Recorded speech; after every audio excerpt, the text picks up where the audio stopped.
What if Hitler had triumphed? It's a question that echoes like a thunderclap through the corridors of history, not just a dramatic thought experiment, but a haunting vision of a world that teetered on the edge of catastrophe.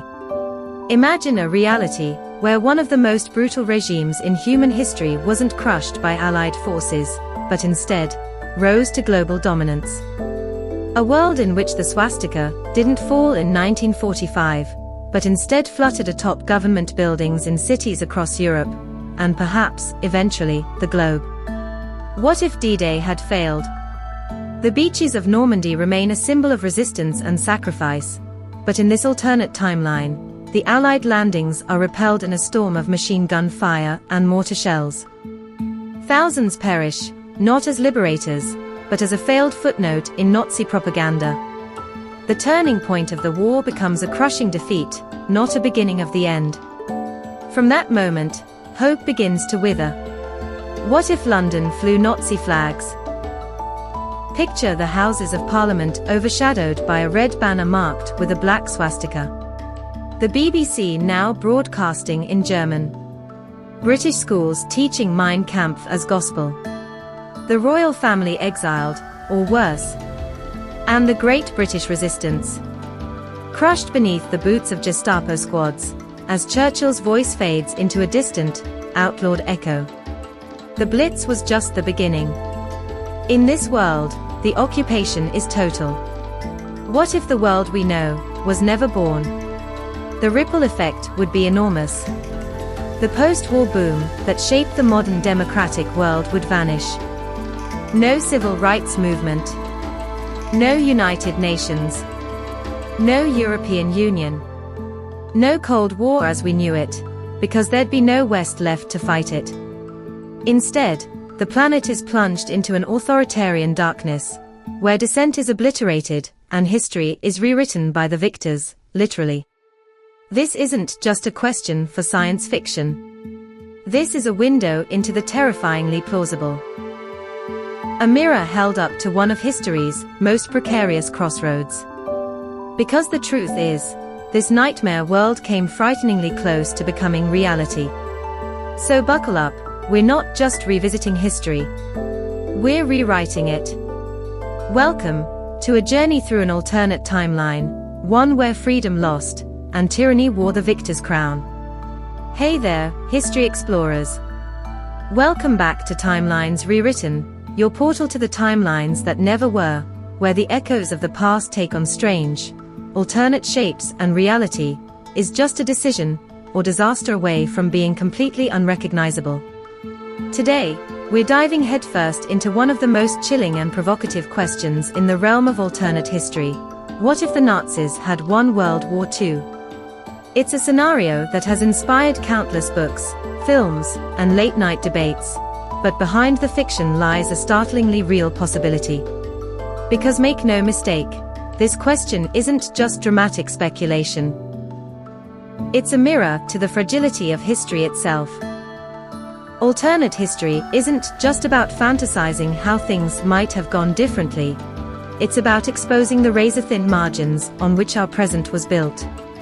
The world as we know it, with its freedoms, its global alliances, its relative stability, rests on a series of moments that could have unfolded in the opposite direction. A single failed invasion, like D-Day. A critical message intercepted too late. A neutral country deciding to shift allegiance. Any of these moments could have tilted the balance, turning the tide in favor of the Axis powers, and unleashing a nightmare that would reshape our planet for generations. In today's video, we'll piece together what that alternate world might have looked like. We'll explore the geopolitical landscape of a Nazi-dominated Earth, what borders would exist, what empires would rise, and which democracies would fall. We'll look at technology through the lens of unchecked fascism. What advances may have been accelerated, twisted, or lost forever. And we'll dive into the cultural shifts, how propaganda, ideology, and fear might have reshaped our identity, our language, even our concept of truth. But more importantly, we'll examine why this terrifying what if isn't just a shadow of the past, but a reminder of what we must continue to guard against in the future. Strap in, we're about to step into a version of history where everything went wrong. And where the cost of failure wasn't just a war lost, but a world unrecognizably consumed by tyranny. But before we plunge deeper into this twisted version of history, pause for a moment and let your imagination run wild. Picture this. You wake up in the morning not to the sound of your favorite podcast or news alert, but to the blaring of authoritarian state radio. The language. Not English, not French, but the cold, clipped syllables of a dominant German regime. You're not checking your social media feed for memes and global news. You're navigating a tightly controlled network where information is censored, curated, and soaked in propaganda. Now ask yourself, what part of life today would change the most? Would it be the education system, where children memorize the Führer's vision instead of learning critical thinking? Or the streets, where uniforms and surveillance cameras replace casual strolls and cafe chatter? Would it be the loss of music, movies, and culture that challenge authority? Or the crushing weight of silence, where speaking freely could cost you your life? Imagine the books you couldn't read. The songs you'd never hear. The relationships you couldn't openly have. The history you'd never be taught. That's the power of alternate history.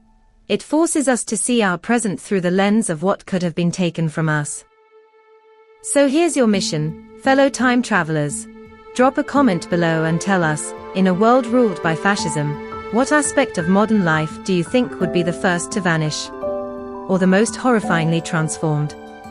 We read every comment, and we love hearing from the brilliant minds that make this community what it is, curious, critical, and unafraid to question the paths history could have taken. The turning point that could have changed everything. Let's start at the crossroads, the single moment in time that could have rewritten the entire script of the 20th century. Imagine D-Day fails. It's June 6, 1944. The greatest amphibious invasion in history begins, but ends in disaster. The beaches of Normandy become a slaughterhouse. The stormy weather, the fortified defenses, the fierce German resistance, it all aligns to create a catastrophic failure. The Allied forces, instead of pushing forward to liberate France, are decimated. What was supposed to be the beginning of the end for Hitler becomes instead the final nail in the coffin for Allied momentum in the West. With D-Day crushed and the invasion repelled, Nazi Germany tightens its grip across Western Europe. France remains occupied. Resistance movements are hunted down and obliterated. Britain, already battered by years of war and blockade, is isolated, perhaps even forced to sue for peace. The United States, unable to establish a Western foothold, may be pushed back across the Atlantic, watching in horror as Europe sinks deeper into fascist domination. And with the Western Front secured, Hitler turns his full fury eastward. The Soviet Union becomes the next target, or continues to be, depending on the timing of this alternate D-Day. Operation Barbarossa, already the largest land invasion in history, might now be backed by even more resources, more soldiers, and no threat from the West. Without the Western pressure splitting German forces, Moscow could fall. Stalin's regime, as brutal as Hitler's in many ways, might be toppled, or pushed back into the icy Siberian wilderness. But there's another possibility. The Nazis and Soviets, unable to destroy one another completely, could enter a long, bitter stalemate, birthing an entirely different kind of Cold War. Not between democracy and communism, but between fascism and communism. A world caught between two totalitarian giants, both wielding nuclear ambition, both spreading influence through fear, and both poisoning the global order in their own terrifying ways. In this altered timeline, the war doesn't just shift. It mutates. And the consequences? They're only beginning to unfold. A divided world under Nazi control. In this dark mirror of our world, the familiar geopolitical chessboard is warped beyond recognition. There's no Cold War between East and West, no NATO, no United Nations. Instead, the globe is split between two monstrous empires, Nazi Europe and Imperial Japan. And somewhere in between, the United States either stands fragmented, cowed into submission, or carved up into weakened zones of influence. Picture it, the swastika flies over Paris, Madrid, even London. Europe is no longer a continent of sovereign nations, but a sprawling totalitarian empire ruled from Berlin. The Nazi regime installs puppet governments in former democracies, ensuring loyalty not through diplomacy, but through fear, indoctrination, and the systematic extermination of opposition. Education becomes a tool of control, not enlightenment. Children are raised not as citizens, but as instruments of the Reich, taught to obey, to report dissent, to worship the state. Meanwhile, the East belongs to Imperial Japan. China lies in ruin, its people enslaved under a brutal occupation. Southeast Asia becomes the heart of the so-called Greater East Asia Co-Prosperity Sphere, a euphemism for empire, oppression, and resource extraction. Languages, religions, and traditions are suppressed. Cultures are overwritten by imperial dogma. Between these two powerhouses, smaller nations, from South America to the Middle East, find themselves caught in a vice. Some are coerced into alignment with either axis, becoming ideological satellites. Others are simply devoured. And those few who resist, they do so in the shadows, fighting uphill battles against impossible odds. As for the United States, stripped of its allies, possibly invaded on its coasts, or fractured by civil strife, it may no longer be the beacon of global democracy. Its fate could be that of a vassal state, its institutions gutted, its freedoms revoked, its people either silenced or subjugated. Or perhaps it becomes a desperate remnant, a rogue nation clinging to ideals in a world that no longer believes in them. This is a world re-engineered by fascism, where the Axis powers didn't just win the war. They won the right to define reality itself. Technology and science in a Nazi world. Now let's turn to a chilling frontier, the world of science and technology under Nazi rule. In our timeline, the flight of Jewish scientists, intellectuals, and political dissidents from Nazi-occupied Europe helped shape the future. Visionaries like Albert Einstein, Leo Szilard, Edward Teller, and many more found refuge in the United States and Britain, bringing with them knowledge, innovation, and, most fatefully, the theories that led to the development of the atomic bomb. The Manhattan Project, a top-secret collaboration of scientific minds, was born out of that exodus. It gave the Allies a powerful, if horrifying, advantage. But what if that exodus never happened? In a world where the Nazis win, those brilliant minds either never escape, or are silenced altogether.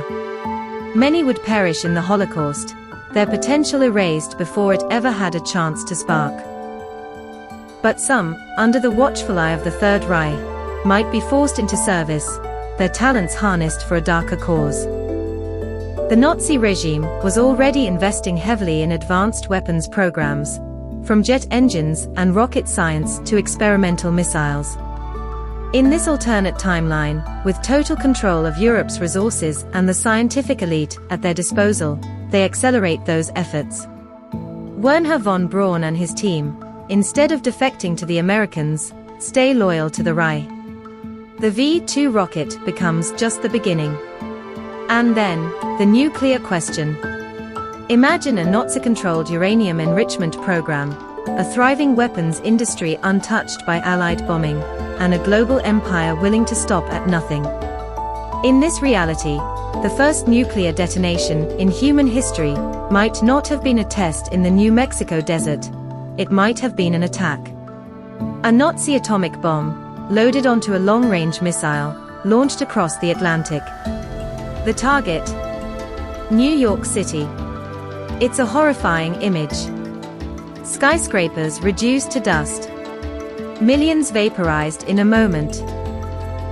Not as the end of a war, but as the ultimate symbol of dominance, a message to the world that resistance is futile, and that the Reich now possesses the power of gods. The arms race, the Cold War, the space race, all of it would look drastically different. Not a contest of ideologies between democracy and communism, but a world dictated by nuclear-armed tyranny. Scientific progress would exist, yes, but twisted. Bioengineering, surveillance, even space travel, all advanced, not for the good of humankind, but to perfect control, domination, and fear. This isn't science fiction. It's a glimpse into the technological nightmare we narrowly avoided. Society and human rights. Let's shift now from borders and bombs to something far more personal: human dignity. What does a Nazi victory mean for civil liberties? The short answer: they vanish.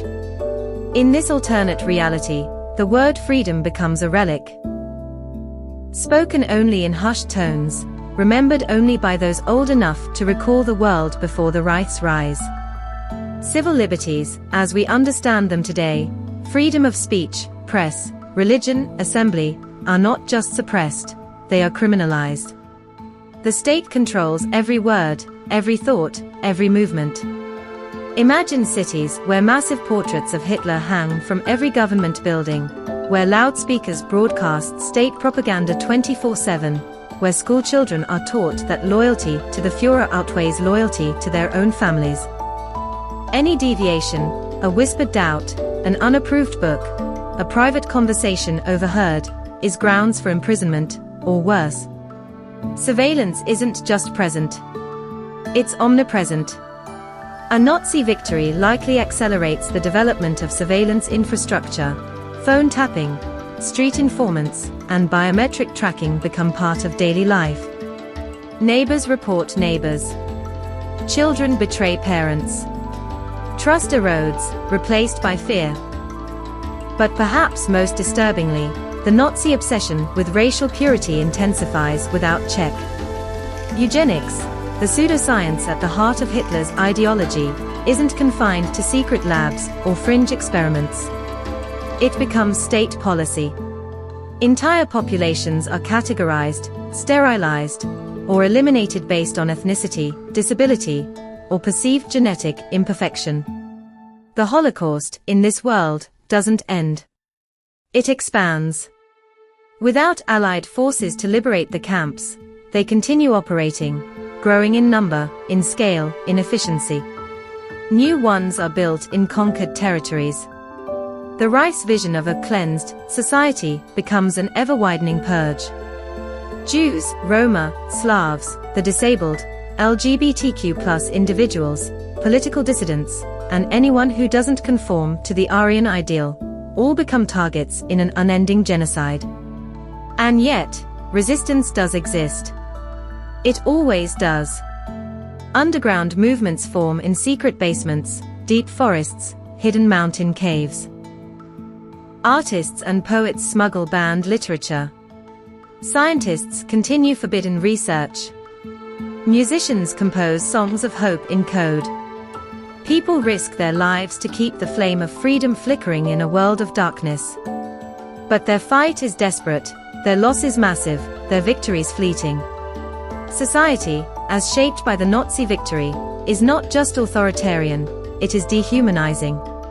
It's a world where individuality is a threat, where diversity is crushed, and where human rights are seen not as universal truths, but as privileges, extended only to the regime's chosen few.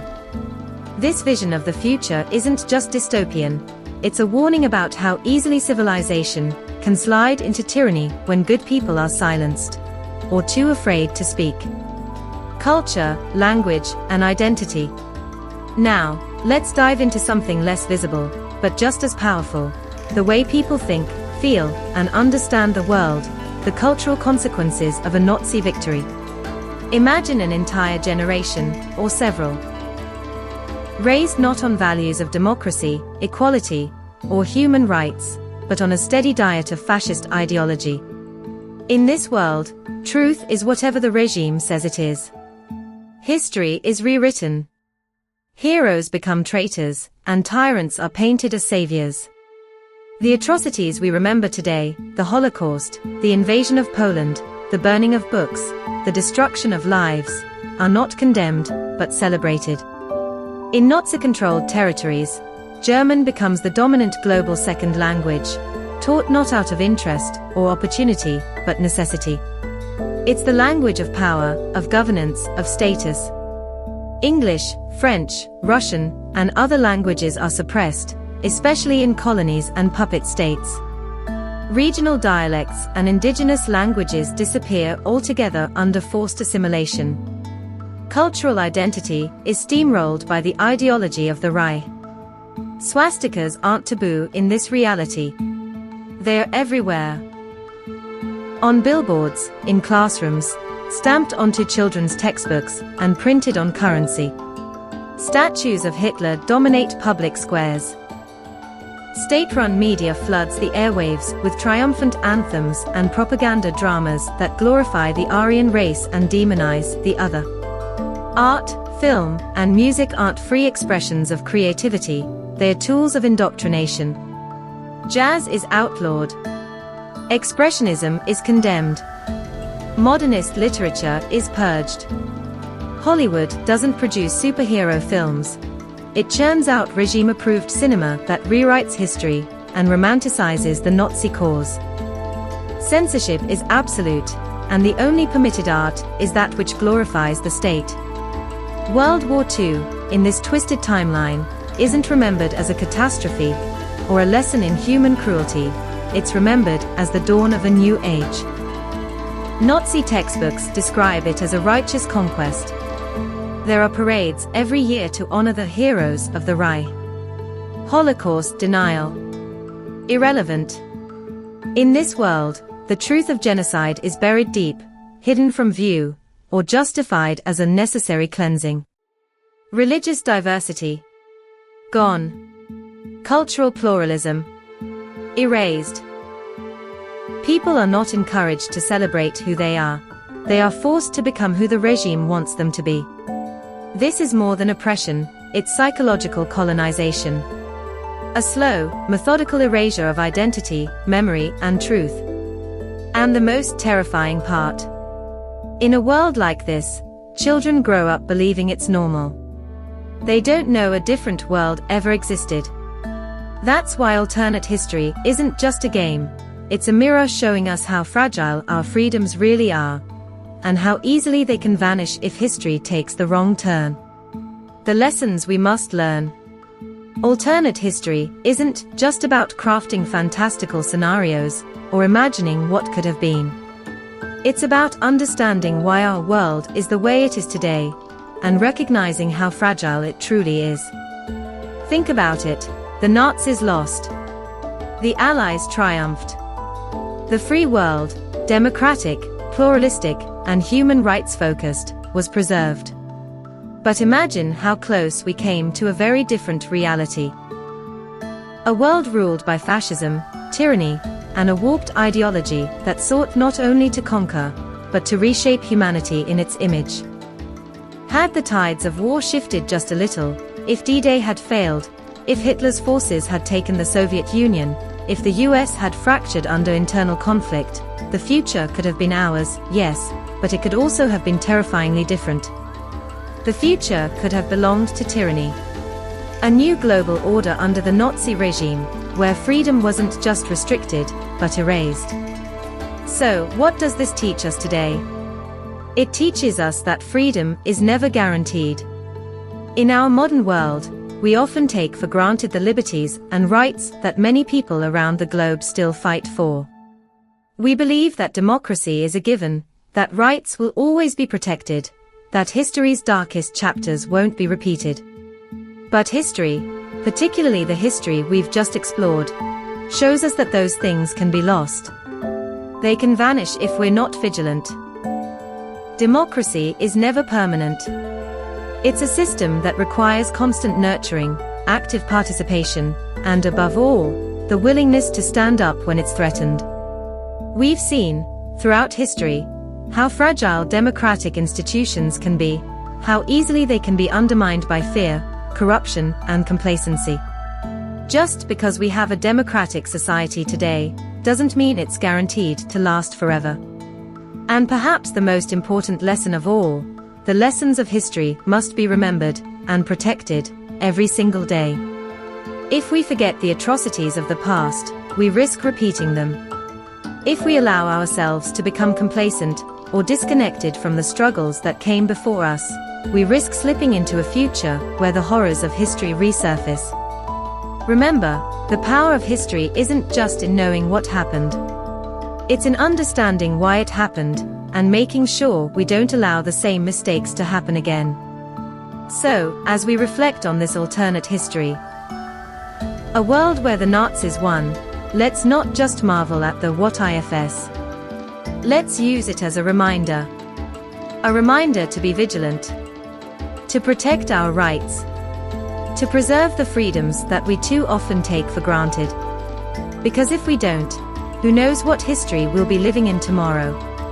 If this video made you think, if it got you questioning how small changes in history could have shaped a totally different world, then it's time to take action. Hit that like button, not just because you enjoyed the video, but because this kind of deep dive into alternate history is important. It's how we learn, how we grow, and how we ensure the future we live in is one worth having. Subscribe to our channel for more alternate history explorations, where we dive deep into the what-ifs that could have changed everything. Every week, we dig into a new topic, a new scenario, and explore the world as it might have been, and as it still could be. And don't forget to turn on notifications, so you never miss one of these thought-provoking journeys into alternate realities. Trust me, you don't want to miss what's coming next. But here's the key takeaway: history isn't just about what was. It's about what could have been. What-if moments are not just fun exercises for the imagination, they are windows into understanding our present, our values, and the fragility of the world we've inherited. So, as we wrap up today, keep questioning, keep exploring, keep imagining. History teaches us so much more than we can see on the surface, and the more we dig, the more we realize how much we still don't know. So, keep your mind open to the possibilities, because the past, as much as we think we understand it, is far more complex than we ever imagined. Until next time, explorers, stay curious, stay critical, and keep wondering, what if?